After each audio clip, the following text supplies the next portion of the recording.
messagerie du temps de la fin avec Pasteur André Bouéchi. Bien-aimés du Seigneur dans le monde et à travers le Congo, que la paix, la miséricorde et la grâce vous soient accordées de la part de Dieu notre Père et du Seigneur Jésus-Christ notre Sauveur. Le Seigneur Jésus-Christ dont je suis serviteur m'a confié un message sur la lutte spirituelle. Mais bien avant d'écouter ce message, je vous invite à faire avec moi une courte prière. L'Éternel, le Dieu des armées célestes, nous te rendons grâce pour nous avoir accordé cette opportunité en ce jour de venir en ta présence pour que nous écoutions cet enseignement ô combien important sur la lutte spirituelle que nous devons mener, pour que tu nous accordes l'intelligence et que nous comprenions comment engager cette lutte pour que nous en sortions victorieux au nom de Jésus-Christ. Amen. Ce message se trouve dans la deuxième épître de l'apôtre Paul aux Corinthiens, au chapitre 5, du verset 1 au verset 10. Nous savons en effet que si cette tente où nous habitons sur la terre est détruite, nous avons dans le ciel un édifice qui est l'ouvrage de Dieu, une demeure éternelle qui n'a pas été faite de main d'homme. Aussi nous gémissons dans cette tente, désirant revêtir notre domicile céleste.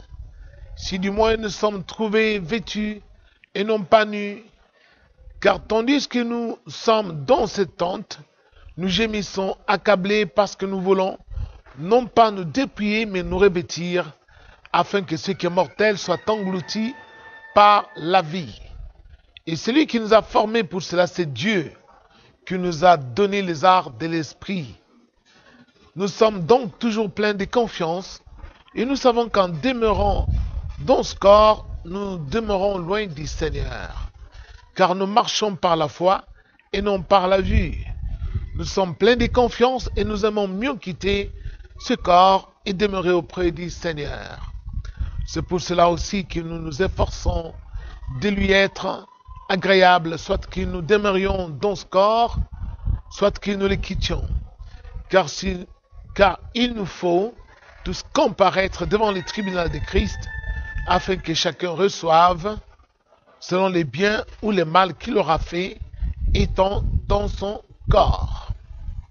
Bien-aimés du Seigneur, comme vous venez de l'entendre, le message d'aujourd'hui, c'est la suite et la fin du message que nous avons pu donner le dimanche passé, à savoir la lutte est spirituelle. Puisque ce message est vraiment important et qu'il concerne la plupart des communs des mortels que nous sommes sur la terre, et que ce que Dieu envoie comme révélation sont les choses réelles que nous vivons, vous et moi, dans notre vie quotidiennement et nuit et jour. À savoir que notre lutte est spirituelle. Spirituelle pourquoi? Parce que nos ennemis sont aussi des esprits qui sont dans les lieux célestes, qui sont les autorités, les dominations, comme nous avons pu le démontrer dans l'épître de Paul aux Éphésiens, au chapitre 6. Bien-aimés du Seigneur, aujourd'hui encore, le Seigneur nous envoie cet enseignement pour que nous puissions découvrir qu'un être humain, tout être humain, quel qu'il soit, est composé de deux grandes parties. Le corps, qui est comparable à une tente, la tente dont la durée de vie est vraiment très fragile et limitée dans l'espace et dans le temps, puisque très très fragile. Ainsi peut être comparé notre corps dont la durée de vie sur la terre est vraiment limitée. Tandis que l'esprit, lui, qui habite dans notre âme, au fond de nous, le moi pensant, le moi intérieur, cet esprit, lui, ne meurt pas quand le corps meurt. Paul, qui avait reçu cette révélation que Dieu lui avait donnée pour enseigner aux hommes, en écrivant cette lettre, cette deuxième lettre aux Corinthiens, en leur disant que un jour nous devons quitter Chaque être humain doit savoir qu'un jour il devra quitter son corps. Notre corps qui est fragile, qui devra un jour disparaître, c'est en ce moment-là que notre âme ou notre esprit quittera de notre corps. Et que nous devons comparaître devant le Christ. Mais pour comparaître devant le Christ, ou aller accéder là où le Christ habite, il faudra que nous soyons vêtus. Et oui, être vêtus. Vêtus de quoi? C'est ce que nous allons découvrir. Et ne pas comparaître devant le Christ étant nu. Parce que dans ce monde-là, il n'y a que des tenues qui font fureur. Ceux qui ont accepté le Christ ont une tenue, et ceux qui servent le diable ont aussi la leur. Quelle est la tenue que ceux qui ont le Christ portent? Souvenez-vous, dans le livre d'Apocalypse, au chapitre 3, dans la lettre à l'église de Laodicée, là, le Seigneur dit: je te conseille d'acheter de moi de l'or éprouvé par le feu et des habits blancs pour que tu sois vêtu et que la honte de ta nudité ne puisse point paraître. Et oui, la tenue que revêtent ceux qui servent le Christ, qui gardent ses commandements, c'est la tenue blanche.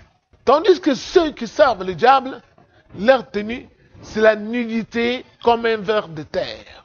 Et la plupart des gens voient ces choses en esprit quand ils dorment. Soit vous voyez, vous êtes nus, vous êtes sans habits, mais vous ne comprenez pas pourquoi vous êtes nus. Pourquoi vous rêvez, vous êtes nus dans votre sommeil? Parce que vos œuvres sont mauvaises. Elles sont mauvaises pourquoi? Parce que vous n'obéissez pas au commandement de Dieu. Et c'est pourquoi la plus grande activité que ceux qui servent le diable font dans le monde des esprits, c'est la sexualité. La sexualité parfois avec des parents.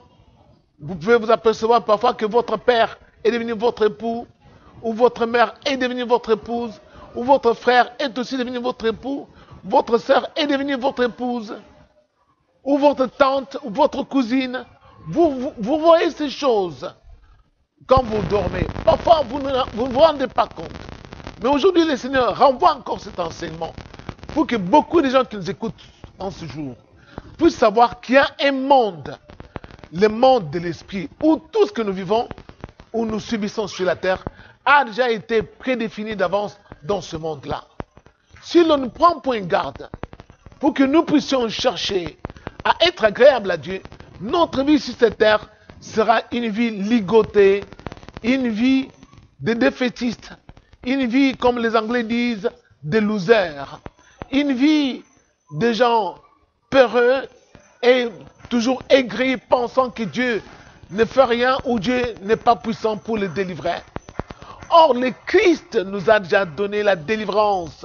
Souvenez-vous, Paul, dans l'épître aux Colossiens, il dit que le Christ a dépouillé les dominations et les autorités du monde des ténèbres et qu'il les a livrées publiquement au spectacle en triomphant d'elles par sa mort sur la croix. Et il a effacé l'acte dont les ordonnances nous condamnaient et qui subsistait contre nous. Il a détruit en le clouant sur la croix. Bien-aimé du Seigneur, nous avons déjà la délivrance en Jésus-Christ. Vous devez vous réveiller de votre sommeil. Cherchez à comprendre ce qui se passe dans le monde céleste. Être fort, mieux aguerri, pour être en mesure de vivre la victoire de Christ dans votre vie sur cette terre. Et pour y arriver, vous devez suivre ce que nous enseignons. C'est-à-dire, première chose, c'est de tourner du mal. Et si vous êtes conscient que vous avez commis des péchés, cherchez à les confesser les cas échéants devant un serviteur qui a le Saint-Esprit pour que Dieu vous les pardonne. Et quand Dieu vous les pardonne, vous verrez en vision ou en esprit, vous êtes en train de vous laver une eau pure. Pas une eau noire, une eau pure. Pourquoi Dieu va vous montrer cela? C'est pour vous donner ce témoignage qu'en prenant la décision de confesser, maintenant, vous pouvez être propre pour paraître devant sa face. Mais la marche est longue. Il faut continuer à obéir à Dieu pour que vous soyez revêtus de cet habit blanc, la robe blanche, que Dieu donne à ceux qui gardent ses commandements. L'habit blanc, c'est quoi? C'est le cœur qui a choisi de garder la parole de Dieu en son dedans. Tandis que les camps du diable, tous ceux qui s'adonnent à l'ivrognerie, à la débauche, à la sorcellerie, tous ces gens-là, ils rêvent toujours, ils sont nus. Et même quand ils vont consciemment dans la sorcellerie, là, tous sont nus. Et là, c'est facile de voir même la nudité de vos parents s'ils sont avec vous dans ce monde des esprits. Parce que c'est un monde de malédiction. Bien-aimés, alors nous devons être vêtus. Pourquoi? Parce que quand on est vêtu, nous sommes en mesure d'accéder là où il y a le Christ. Et même si un jour Dieu est arrivé, nous arrivons à mourir, ou bien un jour nous devons quitter ce corps, nous irons dans le sein de Jésus-Christ. Et le jour du jugement, où le Christ viendra pour juger les vivants et les morts, chacun devra être jugé pour les actions qu'il avait accomplies au moment où il était dans son corps. Bien-aimé du Seigneur, vous comprenez maintenant pourquoi le Christ, s'adressant à Pierre, lui disant, Pierre, il faut savoir que le diable, Satan, vous a réclamé pour vous cribler comme un froment. Mais moi, j'ai prié pour toi afin que ta foi ne défaille point. Et toi, quand tu seras converti, affermis tes frères. Et cela est écrit dans le Luc au chapitre 22. Bien-aimé, pourquoi le Christ avait-il révélé cela? Parce que dans ce monde-là, il y a des rencontres. Satan parfois accuse des enfants de Dieu auprès de Dieu. Et comme il est un grand calomniateur, il utilise toujours des mensonges. Regardez tel, il ne t'aime pas. Regardez tel, comme il avait aussi calomnié Job devant Dieu. Mais vous avez l'impression que ces choses qui sont écrites pour rien. Nous prions Dieu, bien sûr, dans la chair. Mais nous devons nous focaliser sur notre homme intérieur. Être fort pour être en mesure de voir ce qui se passe dans le monde des esprits.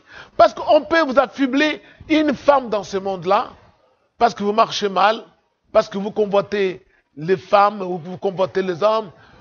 Vous vous trouverez affublé d'une femme dans votre esprit. Toutes les nuits, cette femme sera sur vous, bon gré, malgré votre volonté, pour se saisir de vous. Et tout le temps que vous aurez cette femme sur vous, ou cet homme sur vous, sachez bien, bien-aimés du Seigneur, que votre vie, dans notre vie courante, ne pourra jamais progresser. Vous aurez toujours de déception en déception. Parce que tout ce que vous cherchez à avoir dans la vie courante de tous les jours est en train d'être volé par l'homme ou la femme dont vous voyez l'esprit qui est sur vous, qui s'acharne. C'est pourquoi la plupart de certains de nos bien-aimés n'arrivent pas à obtenir des mariages parce qu'ils ont déjà eu des liens maritaux dans leur sommeil. Bien-aimés du Seigneur, il est grand temps que chacun de nous puisse se rébeller dans son cœur pour dire, moi, ma vie en Christ, je suis vainqueur. Et pour que Satan ne vienne plus me voler, il faut que je voie ce qui se passe dans le monde des esprits. Et pour voir tout cela, il faut que votre esprit se réveille. Et pour que votre esprit se réveille, il faut que vous puissiez renoncer à la vie des péchés et que vous puissiez accepter le Christ et marcher en nouveauté de vie. C'est alors que le diable ne pourra pas vous soumettre à sa volonté et ne pourra même pas capturer votre esprit. Mais tant que vous verrez toutes les nuits ici, on est en train de vous amener dans votre village pour faire des travaux champêtres dans votre sommeil. Toutes les nuits, vous voyez, on vous fait transporter des choses lourdes. Vous vous réveillez le matin, vous avez mal au dos. Vous ne comprenez pas qu'est-ce qui vous arrive. Eh bien, tout simplement parce que le diable a capturé votre esprit. Et il y en a même qui rêvent, ils sont emprisonnés. On les a mis dans des cachots. Vous rêvez ces choses. Vous rêvez tout le temps, l'endroit où vous êtes est obscur. Bien-aimés, Dieu est en lumière. Voici le moment de vous réveiller enfin pour que vous deveniez un enfant de lumière. Pour que vous sortiez de cet emprisonnement dans lequel le diable vous a mis.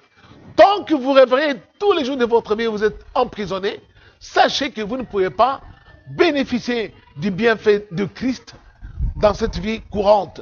Et vous aurez l'impression que Dieu ne vous a jamais aimé, ou Dieu n'est pas fort, parce que vous l'invoquez depuis longtemps, il ne réagit pas.